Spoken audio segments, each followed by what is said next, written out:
రెచ్చగొట్టే వ్యాఖ్య కాకుండా ఏంటి సెక్షన్లు కూడా రాసిమంటే రాసిస్తాను. పాడి కౌశిక్ రెడ్డి ఏ విధంగా సెక్షన్ పెట్టుకో అదే సెక్షన్ సార్ మేము గడిచినాం సార్. నిన్న పిటిషన్ కూడా ఇచ్చిన, సాక్ష్యాలు ఇచ్చిన, వీడియో క్లిప్పింగ్స్ ఇచ్చిన. నాకు మాట్లాడాల్సిన నాకు అవసరం లేదు. మీరు దీని మీద యాక్షన్ తీసుకున్నారు లేదా రెండే చెప్పండి. లేకపోతే నిన్న ఎన్నికలకి నా పేరు కొట్టేయండి. 41 నంబర్ జిల్లా కలెక్టర్ కాదు సార్. నేను తెలియకుండా ఎందుకు అడిషనల్ కలెక్టర్ ఏఆర్ఓ ఇక్కడ కలెక్టర్ లేదు.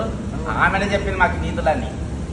ఆమెనే ఈ నీతులు. ఆమె రాహుల్ బొజ్జా గారు చెప్పింది. ఏమని చెప్పిందంటే మీరు అభ్యర్థి రెచ్చగొట్టే వ్యాఖ్యలు చేస్తే మీరు అభ్యర్థిగా ఉండరు అని చెప్పిండ్రు. రెచ్చగొట్టారు అని చెప్పిండ్రు. మీరు మీ డ్యూటీ మీరు చేయరు. సార్ ఒక పని చేయండి సార్. ఒకసారి ఒక పని చేయండి. నేను కాంగ్రెస్ పార్టీకి వచ్చినానే ఈ రాష్ట్రానికి నియంత్రణ. మీరు మీడియా మాట్లాడద్దు, మీడియా వాళ్ళు ఫోటో తీయద్దు, ఎవరు తీయద్దు, మాకు గలాలు ఇవ్వద్దు. మరి రూల్స్ అని పేరుకా మరి అందరిని పోయి అడుగుతున్నారు ఇదేం రికార్డు చేస్తున్నాను చెప్తున్నా. నేను వైద్యారోగ్య శాఖలో డేట్ సర్టిఫికెట్ అని చెప్పేసి సర్టిఫికెట్తో ఆధారంగా కలెక్టర్ గారు వెళ్ళిపోతే కలెక్టర్ గారు ఏమంటారంటే काम करो भैया, एक काम करो. अगर इधर सुनो भाई, अगर ये सरकार अगर ये सरकार लोकतंत्र सरकार नहीं है तो आप जैसा करो कैसे वैसा करो. మరి ప్రజాస్వామ్య దేశం ఇది, ప్రజాస్వామ్యం ఇది. లేదు అంత కాదు.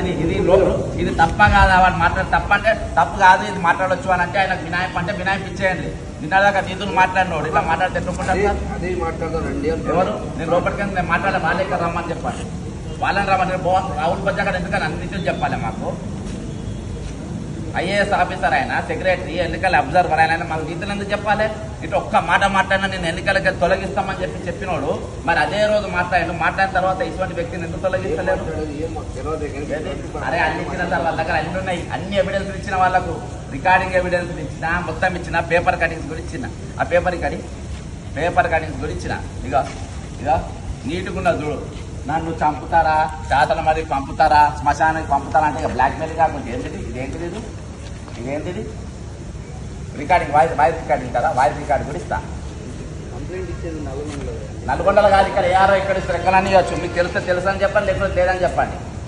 అంటే మాకు చదువురానుల రూల్ లేదు చెప్పొద్దు. ఏఆర్ఓ ప్రతి 3 జిల్లాలకు 12 జిల్లాలో 12 మంది ఏఆర్ఓలు ఉంటారు. ఇక్కడ ఏఆర్ఓ అడిషనల్ కలెక్టర్ ఇస్తే మేము యాక్షన్ తీసుకుంటాం. మరి ఎంక్వైరీ చేస్తాను ఎందుకు చెప్పాలి. మరి ఇక్కడ నాకు సంబంధం లేదు, అక్కడికి పోయి పొమ్మని చెప్పాలి. పబ్లిక్ ప్రజల జీతాలు మీరు తీసుకునేది. ఎలక్షన్ కమిషన్ రద్దు చేసుకోవాలి. ఎలక్షన్ కమిషన్ రాజులేక కిరీటాలు పెట్టుకొని కూర్చోవాలి.